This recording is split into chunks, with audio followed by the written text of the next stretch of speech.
이제 우리 다 함께 자리에 일어나 힘차게 박수 치며 우리와 함께 하시는 그 하나님을 찬양합시다.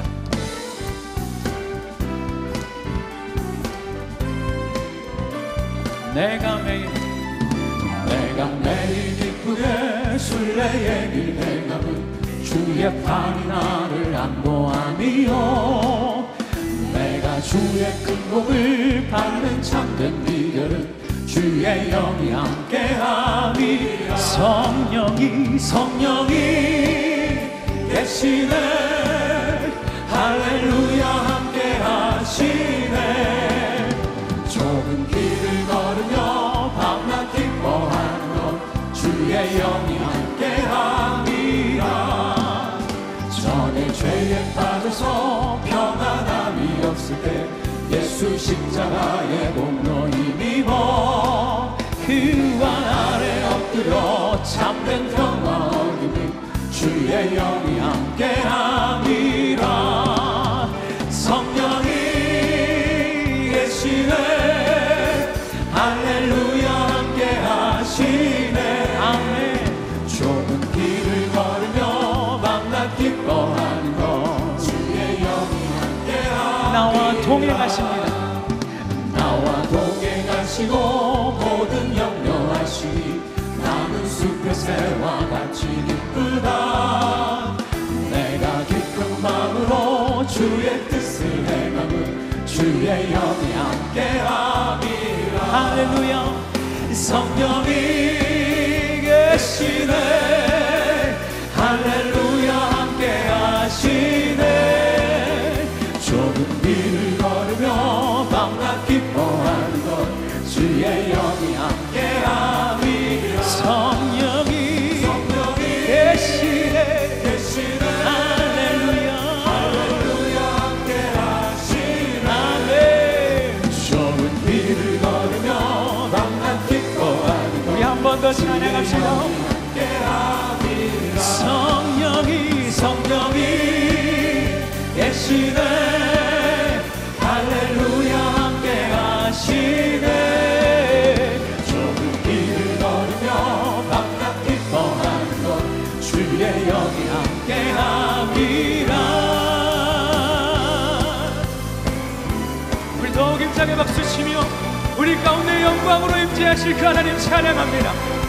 할렐루야. 주님의 영광 나타나셨네. 아멘.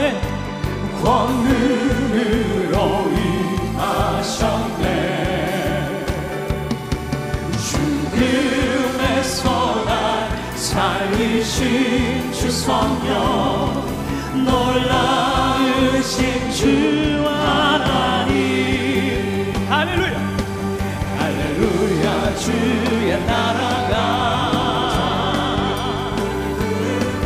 할렐루야 임하소서. 걷게 되리 나는 선포하리. 만왕의 왕 예수 주의 나라 임하시네. 아멘. 주님의 영광 나타나셨네. 권능으로 임하셨네. 죽음에서 날 살리신 주 성령 놀라우신 주 하나님. 할렐루야 주의 나라가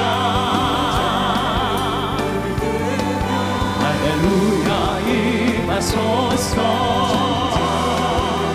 걷게 되리 나는 선포하리.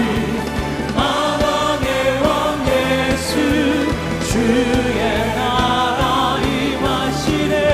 할렐루야 할렐루야 주의 나라가 할렐루야 임하소서. 걷게 되리 아멘. 나는 선포하리. 만왕의 왕 예수 주의 나라 임하시네.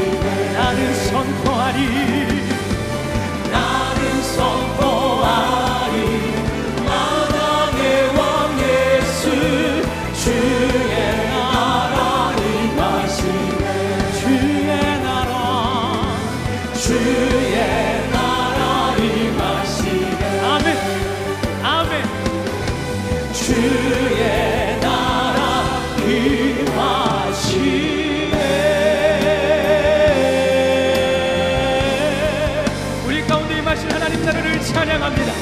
할렐루야. 내 눈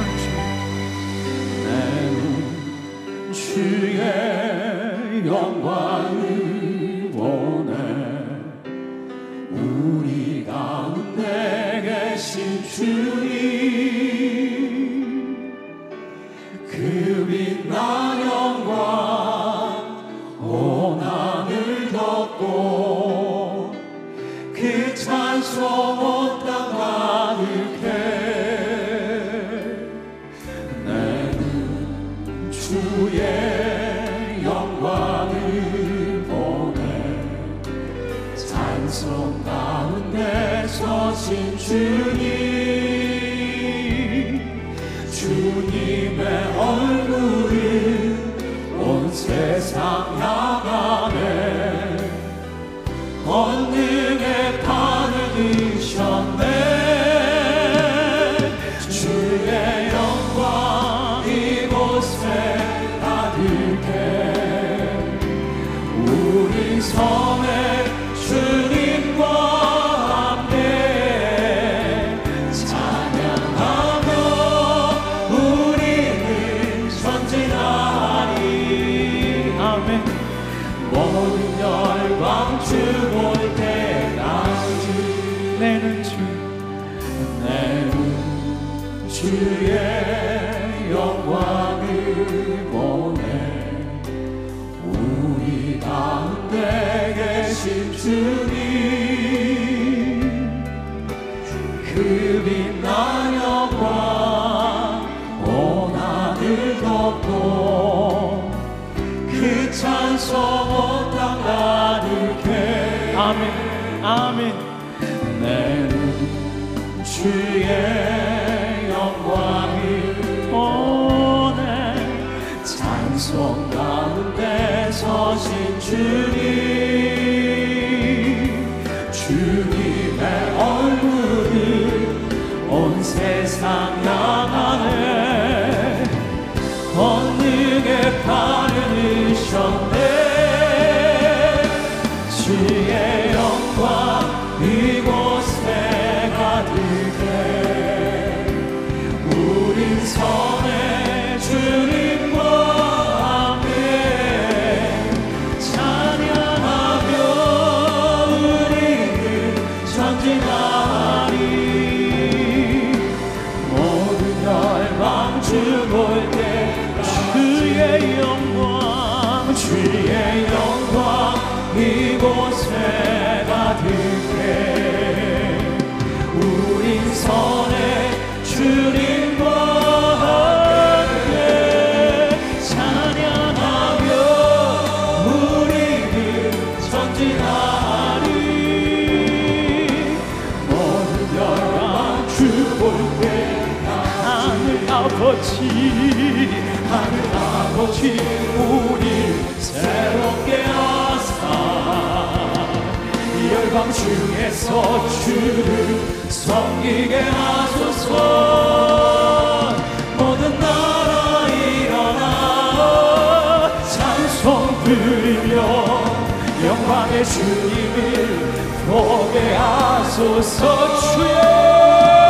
주의 영광 이곳에 가득해 우린 선의 주님과 함께 찬양하며 우리는 전진하리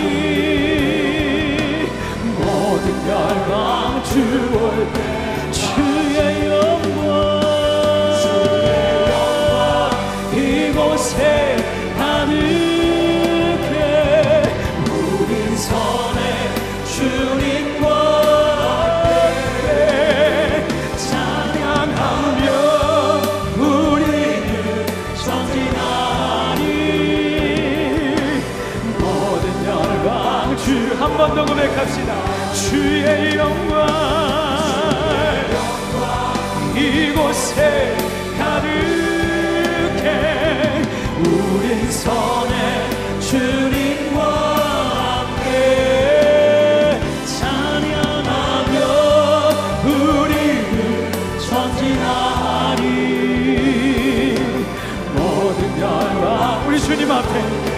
내가 원하는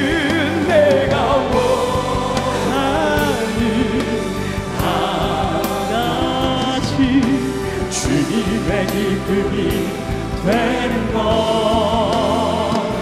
내가 원하는 한같이 주님의 기쁨이, 내가 원하는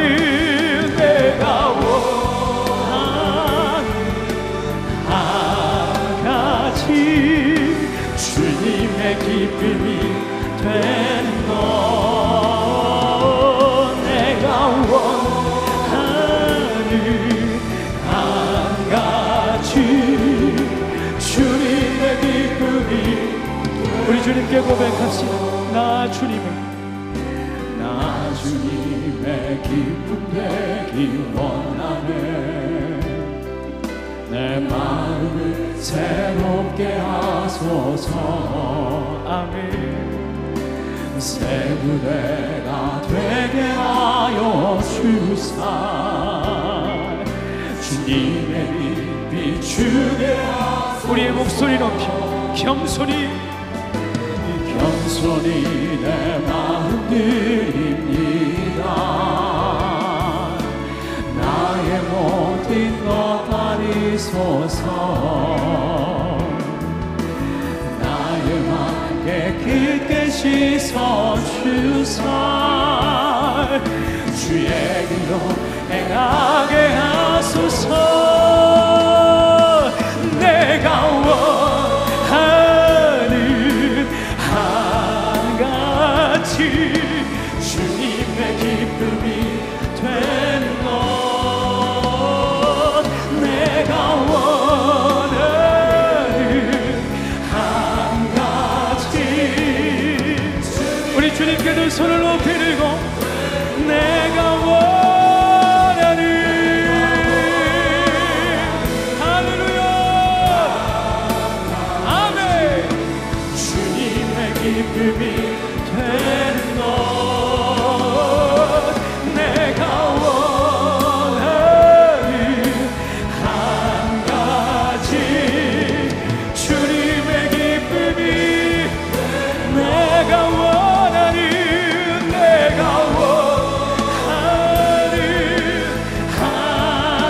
한같이 주님의 기쁨이 되는 것, 내가 원하는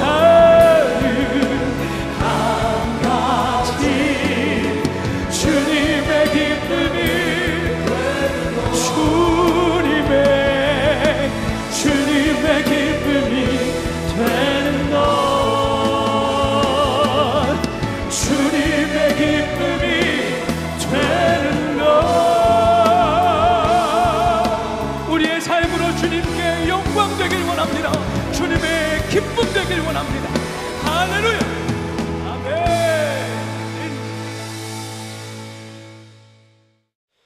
오늘 하나님께서 우리에게 주시는 말씀은 느헤미야 7장 1절로 4절 그리고 66절로 69절에 있는 말씀입니다. 제가 하나님의 말씀을 받들어 읽겠습니다. 성벽이 건축됨에 문짝을 달고 문지기와 노래하는 자들과 레위 사람들을 세운 후에 내 아우 하나니와 영문의 관은 하나냐가 함께 예루살렘을 다스리게 하였는데, 하나냐는 충성스러운 사람이요 하나님을 경외함이 무리 중에서 뛰어난 자라. 내가 그들에게 이르기를 해가 높이 뜨기 전에는 예루살렘 성문을 열지 말고 아직 파수할 때에 곧 문을 닫고 빗장을 지르며 또 예루살렘 주민이 각각 자기가 지키는 곳에서 파수하되 자기 집 맞은편을 지키게 하라 하였노니, 그 성읍은 광대하고 그 주민은 적으며 가옥은 미처 건축하지 못하였음이니라. 온 회중의 합계는 42,360명이요 그 외 노비가 7,337명이요 그들에게는 노래하는 남녀가 245명이 있었고, 말이 736마리요 노새가 245마리요 낙타가 435마리요 나귀가 6,720마리였느니라. 아멘. 이는 하나님의 말씀입니다. 찬양대 찬양이 있겠습니다.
우리가 하는 일이 하나님을 섬기는 거룩한 일이지만은 사역을 하다 보면 때로 일을 내려놓고 쉬고 싶을 때가 있습니다.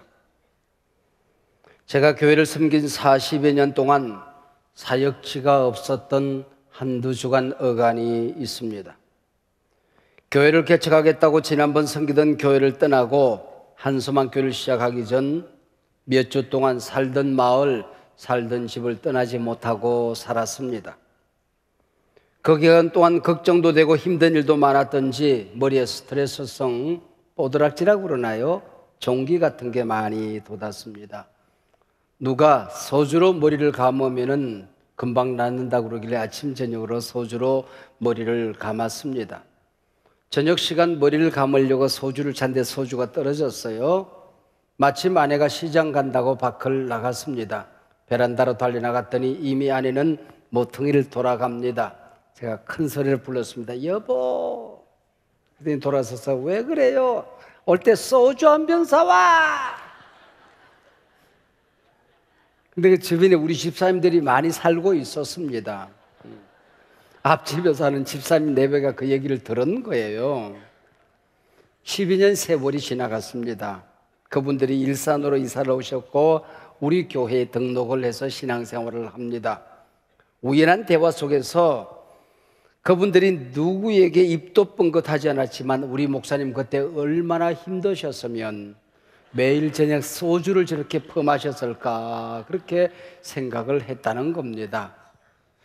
사역이 없었던 그 한두 시간 보내면서 하나님을 섬길 사역이 있다는 게 얼마나 근사하고 행복한 일인가 하는 것을 깨달았습니다. 기도하며 하나님께 그렇게 기도했습니다. 하나님, 광야에 돗자락 한 자락 깔 수 있으면, 성경책 한 권 올릴 수 있는 보면대가 있으면 평생 행복하게 신앙생활 하겠습니다. 목회하겠습니다. 한 명이 모이도 만 명이 모인 것처럼, 만 명이 모이도 한 명이 모인 것처럼 영혼을 사랑하고 최선을 다하는 목회를 하겠습니다. 기도를 해드렸었지요. 시편 84편 10절에서 시인은 그렇게 노래를 합니다. 주의 궁정에서의 한날이 다른 곳에서의 첫날보다 나은 적, 악인의 장막에 사는 것보다 내 하나님 성전 문지기로 있는 것이 좋사오니. 여기 문지기는 수문장을 말하는 것이 아닙니다. 제사장이나 레위 지파 사람 가운데에 사람을 세워서 예배에 들어오고 나오는 사람들을 섬기는 사역을 말하는 것이요. 오늘 설교 제목이 하나님의 집 문지기로 있음이 좋사오니입니다. 느헤미야가 무너진 성벽 건축 공사를 마치고 제일 먼저 세운 사역자가 문지기입니다. 오늘 본문 느헤미야 7장은 성벽 공사 후에 사람을 세우는 얘기, 어떤 사람을 세우는가, 하나님을 섬긴 사람들을 하나님이 어떻게 사랑하시는가 하는 내용이 담겨져 있습니다. 지난 시간까지 느헤미야 4장, 5장, 6장은 성벽 재건 과정에서 느헤미야가 당한 외부 공격, 내부 갈등, 개인이 겪은 유혹을 기록하고 있습니다. 이 4장, 5장, 6장을 통하여 하나님 우리에게 말씀하셨습니다. 하나님의 선한 일에도 위기는 있다. 그러나 내 안의 영성, 신앙 무너지지 않으면 반드시 우리는 이긴다, 일어선다. 일이 꼬일수록 본질에 집중해라. 시련이 있다고 실패하는 것은 아니더라. 유혹과 시련 속에서 최후 승리는 하나님 편에 서 있는 사람들의 것이다 하는 메시지를 우리에게 들려주었습니다.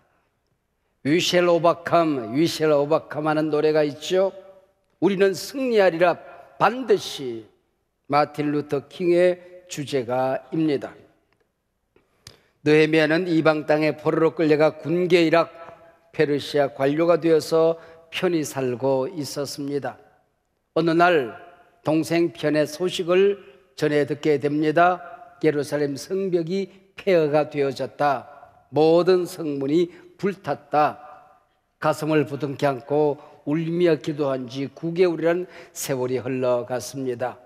조서를 손에 들고 예루살렘으로 달려가 성벽 공사를 시작한 지 52일 만에 재건 공사가 다 마무리되어졌습니다. 하나님께서 역사를 시작하면, 하나님이 손대기 시작하면 무너진 것들이 일어나는데 그렇게 긴 시간이 걸리지 않더라는 거지요. 성벽 재건이 완성된 다음 빨리 수상궁 황제곁으로 돌아가고도 싶었을 것입니다. 페르시아 수상궁에서 세계를 경영하는 일들도 얼마나 소중하고 근사한 일입니까? 그러나 느헤미야는 수축된 성을 지키는 사람을 세우기 시작합니다. 그 얘기가 오늘 본문 7장의 이야기입니다. 한소망교가 여기까지 오는 동안 5, 6번 이사를 했습니다.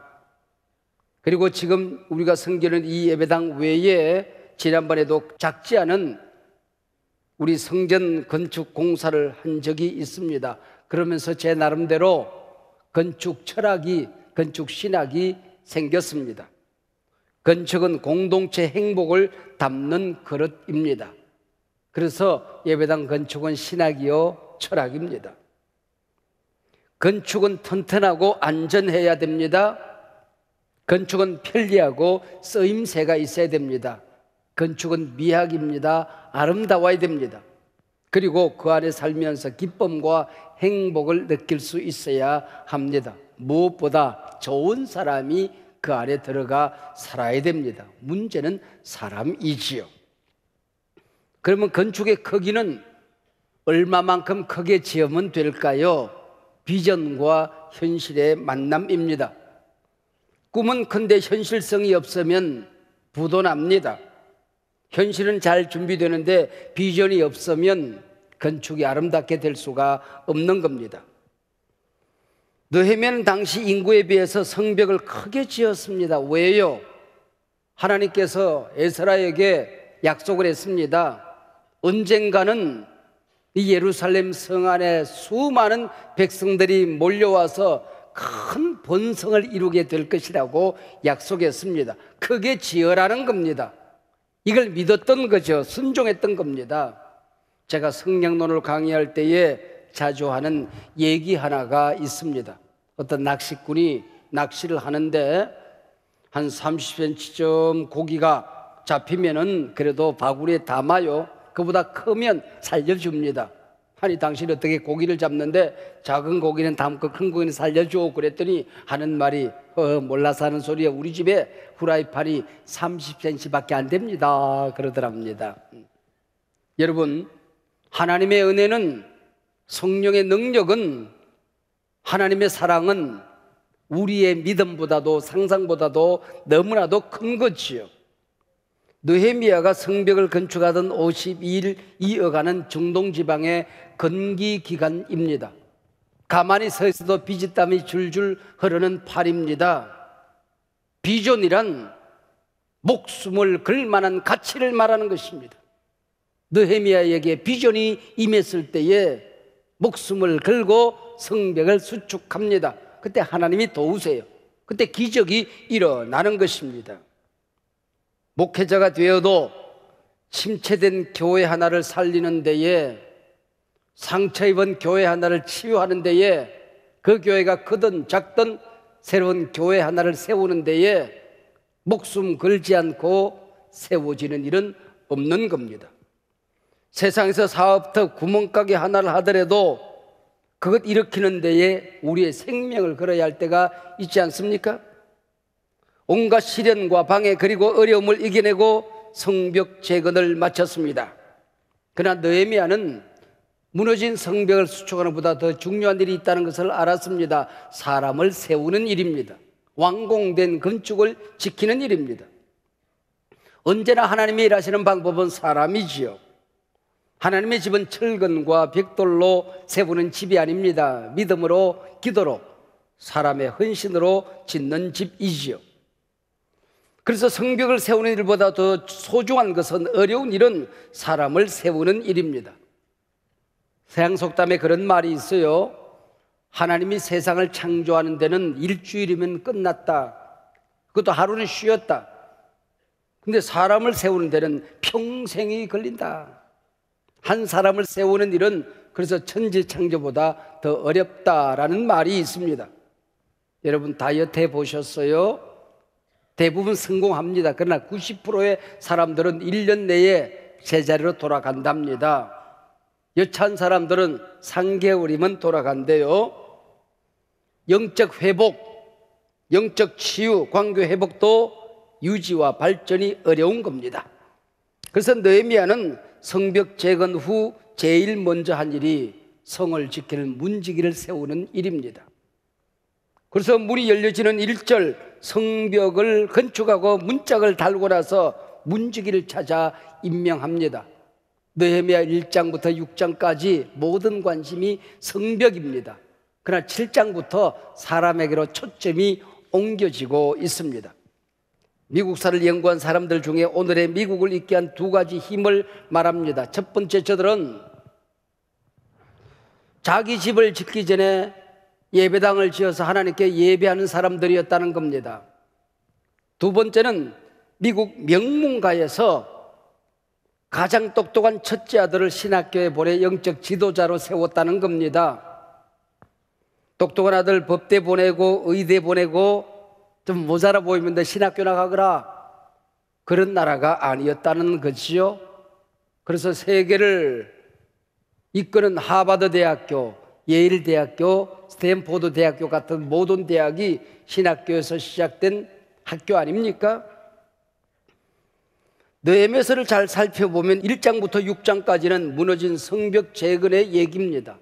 6장부터 12장까지는 사람을 세우는 얘기입니다. 그리고 마지막 13장은 세상을 섬기는 역사와 사회를 변화시키는 얘기입니다. 그래서 7장 1절 문이 열려지면 사람을 세우는 우선순위를 말합니다.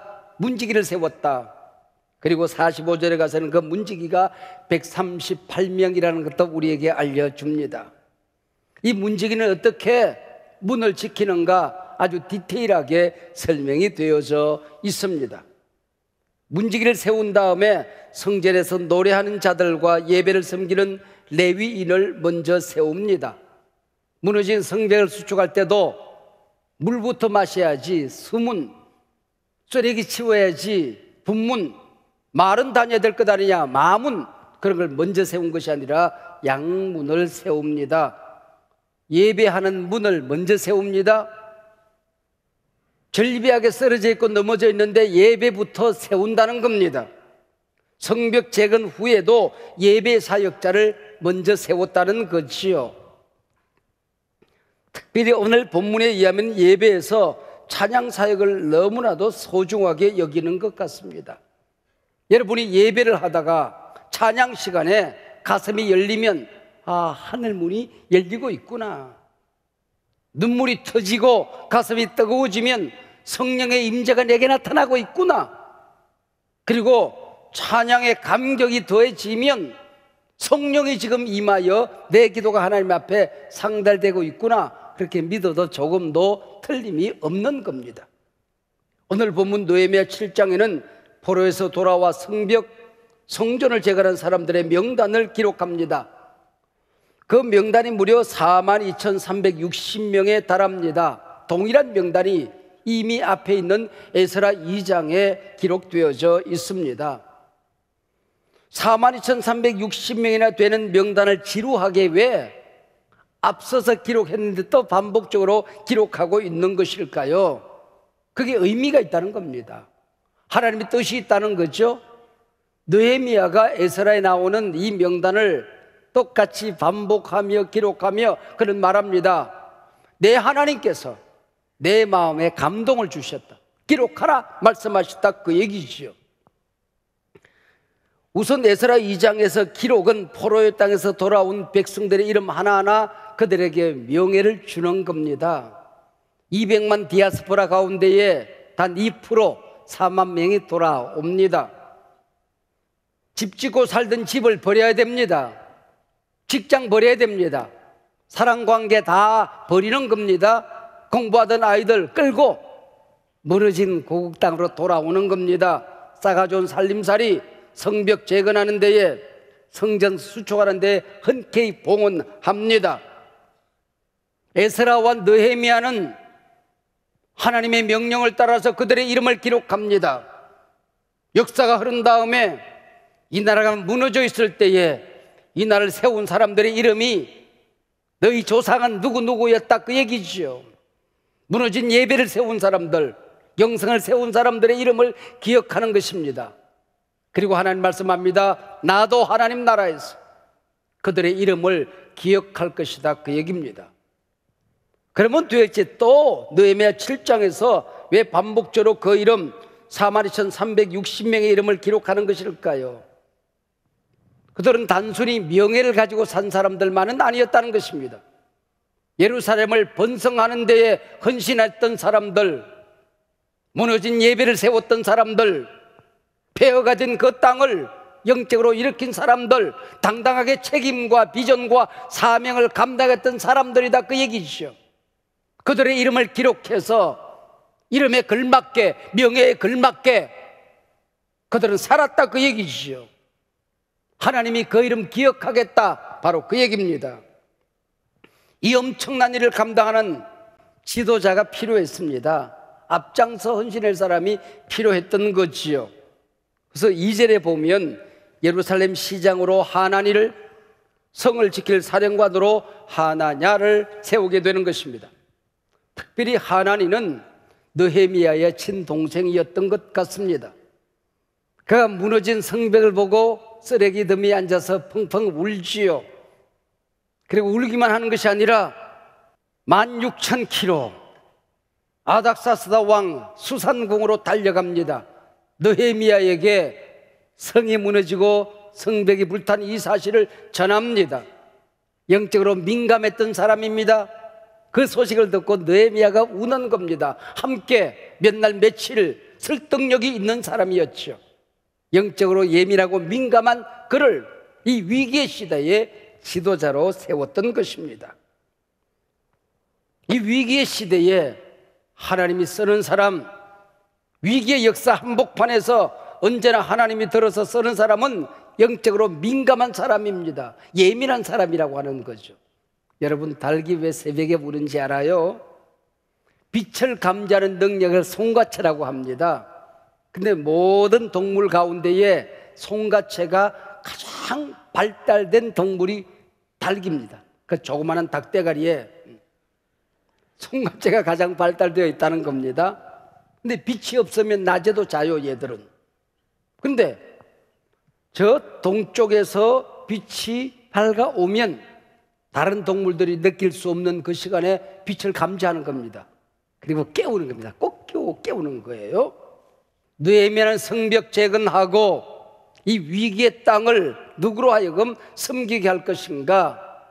바로 새벽을 깨우는 한 마리 닭 같은 존재, 예민하게 하나님의 영감을 깨달을 줄 아는, 이 시대가 위기의 땅인지 기회의 땅인지 어떻게 하면 위기를 기회로 만드는지 영감 있는 사람 하나니를 지도자로 세웠다는 것입니다. 4차 산업혁명 시대에 하나님이 찾는 사람이 바로 이런 사람입니다.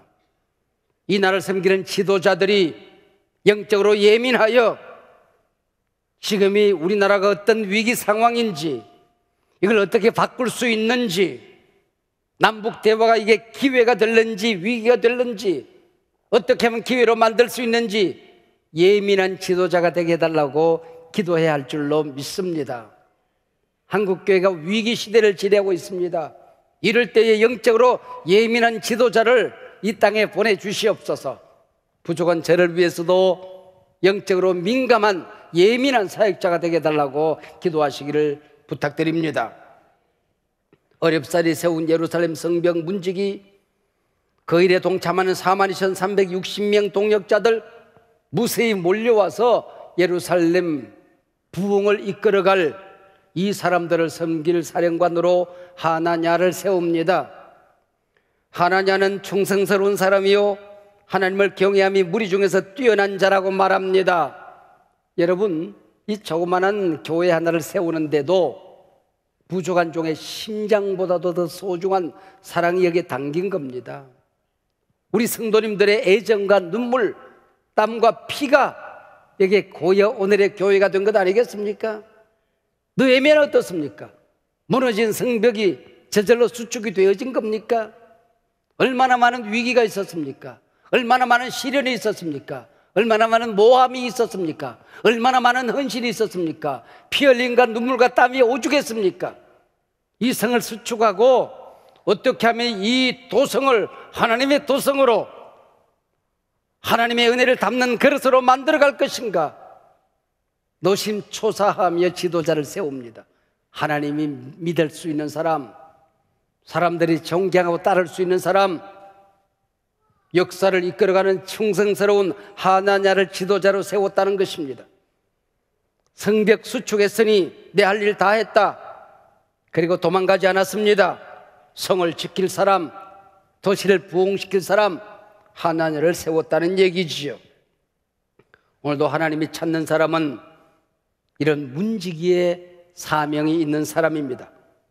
주의 궁정에서의 한 날이 다른 곳에서의 첫날보다 나은 적, 악일의 장막에 사는 것보다 내 하나님 성전 문지기로 있는 것이 좋사오니, 하나님께서 오늘 이 예배를 통하여 이 느헤미야 7장을 통하여 우리에게 도전합니다. 너는 내 영성 잘 지키느냐? 무너진 것은 없느냐? 기도 생활, 잘 세워져 있느냐?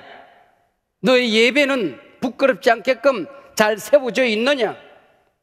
내게 맡긴 사역터, 일터, 내게 맡겨진 사람들, 내 사랑하는 사람, 내 자녀들, 무너진 사람 없느냐? 그거 세우는 것이 역사를 세우는 거야.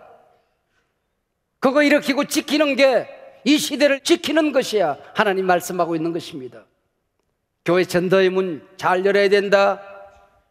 온갖 사탄 마귀 이단 사들들이 교회 침투하지 못하도록 성문 잘 지켜야 된다. 네가 감당하고 있는 조그마한 공동체 절대로 무너뜨려서는 안 된다. 잘 지키라. 하나님 우리에게 도전하고 있는 겁니다. 백범 김구 선생의 일기 백범일지에 보면 이런 얘기가 나옵니다. 감옥에서 죽을 고생을 하고 나옵니다. 치밀한 작전과 여러 사람의 도움 끝에 백범은 상해 임시정부에 도착합니다. 마침 미국에서 돌아온 안창호 선생의 국무총리격인 내무총장직을 맡고 있었습니다. 백범이라는 이름의 뜻은 백정할 때 백자입니다. 범자는 평범하다는 뜻입니다. 조선인 가운데 평범하되 지극히 작은 자 하나라는 뜻을 가지고 있는 이름이 백범입니다. 이름에 걸맞게 안창호 선생을 찾아가서 부탁합니다. 나를 상해 임시정부 문지기로 세워주십시오. 못된 것들이 밤에 정부를 공개하지 못하도록 악한 간첩들이 정부에 틈타지 못하도록 제가 수위가 되겠습니다. 문지기가 되겠습니다. 나를 문지기로 세워주십시오. 내가 일본놈 감옥에서 청소하며 먼지 닦으며 하나님께 기도했습니다. 내 생전에 우리 정부 청사에 마당을 쓸고 유리창 한번 닦아보고 죽게 해주십시오. 안창호 선생은 백범을 임시정부 문지기 대장 경무국장직을 임명합니다. 경찰청장직이지요. 백범은 순살 자격이 없다고 한사코 손사래를 칩니다. 선생님이 이 자리를 마다하시면 후대가 오해를 할 것입니다. 젊은 사람 밑에서 일하는 거 부끄럽게 생각했던 오해를 받을 수 있으니 선생님께서 말씀하셨던 것처럼 임시정부, 고난받는 내 민족, 이놈 저놈 밑에서 핍박받고 피 흘리는 내 백성 지켜주시지요. 내 조국 문지기가 되어보고 죽는 게 소원이었던 백범의 소원처럼 하나님, 내게 맡겨진 작은 공동체, 내게 주신 조그마한 비전, 내 가정, 내 교회, 이 시대 잘 지키는 문지기로 살겠습니다. 내 하나님의 집 문지기로 있는 것이 좋사오니. 봉헌의 시간입니다.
상한 자를 고치며 나를 보내사 눈먼 자를 눈뜨게 하며 나를 보내사 갇힌 자를 놓이게 하며 포로된 자에게 자유를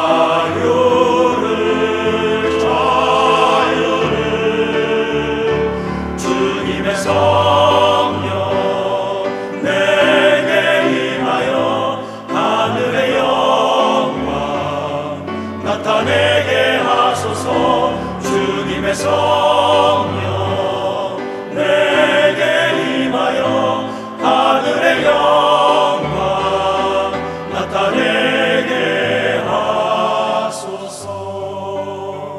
나를 보내사 마음 상한 자를 고치며 나를 보내사 눈먼 자를 눈뜨게 하며 나를 보내사 갇힌 자를 놓이게 하며 포로된 자에게 자유를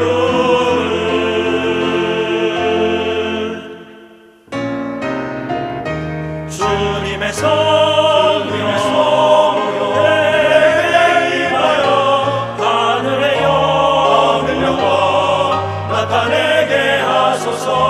주님의 성령 내게 임하여 하늘의 영광 나타내게 하소서. 주님의 성령 내게 임하여 하늘의 영광 나타내게 하소서.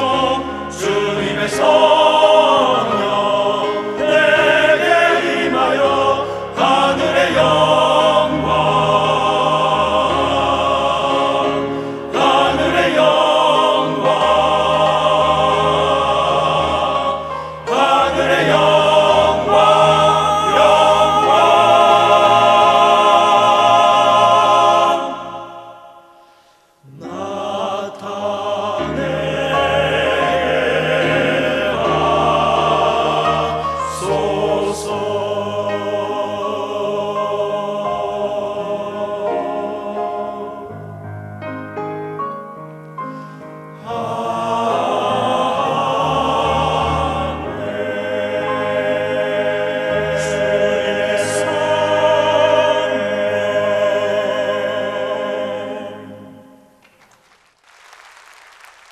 모두 함께 자리를 나셔서 찬양하시겠습니다.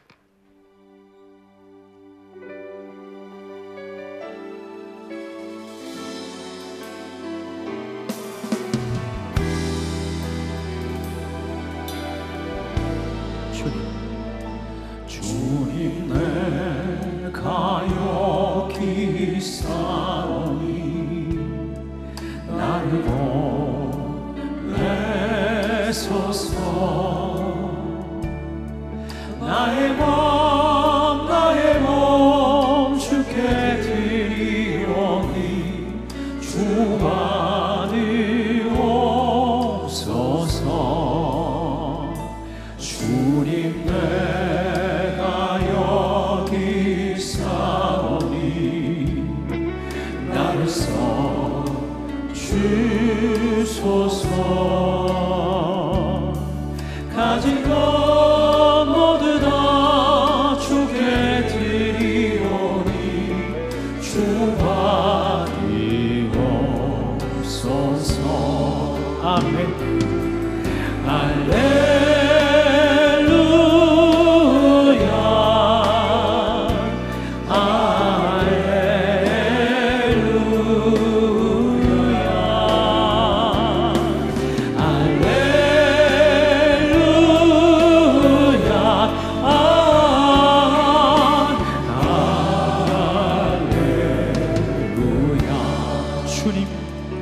주님 내가 여기 있사오니 나를 보내소서.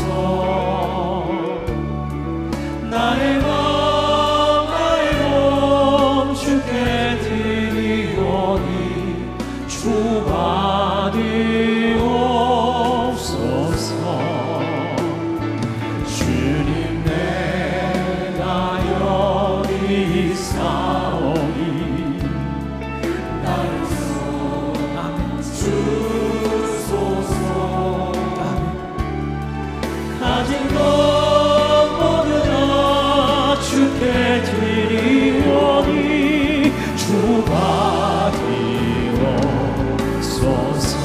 할렐루야 할렐루야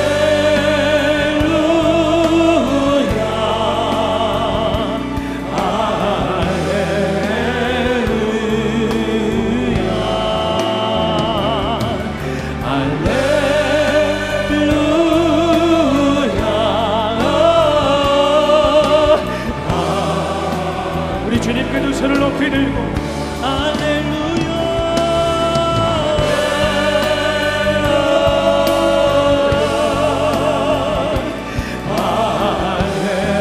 할렐루야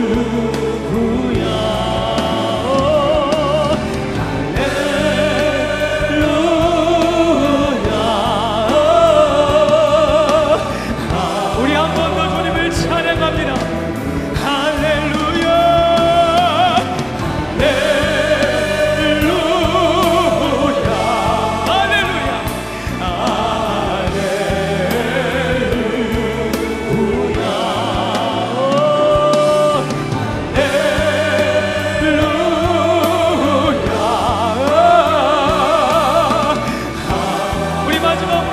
주님을 찬양합니다. 할렐루야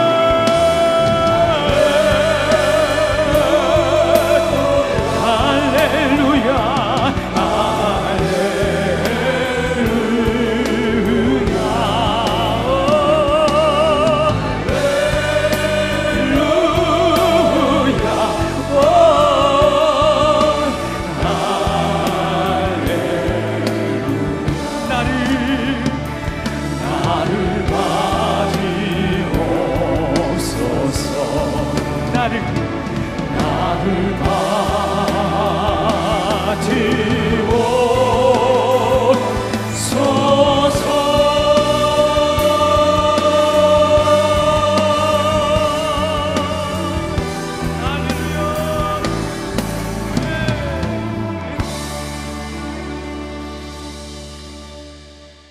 사랑하는 한소망 가족 여러분, 이 시간 하나님께서 여러분에게 약속하십니다. 믿음을 가지고 세상으로 나아가라. 무너진 그것들이 다시 일어서는 데에 내가 너와 함께하면 그리 긴 시간이 걸리지 않을 것이다. 믿고 세우라 말씀하십니다. 그리고 잘 지키라. 받은 은혜 잘 지키라. 내게 맡긴 사역들 잘 지키라. 행복의 성문 잘 지켜라. 내가 너와 세상 끝날까지 함께 하리라 말씀하십니다.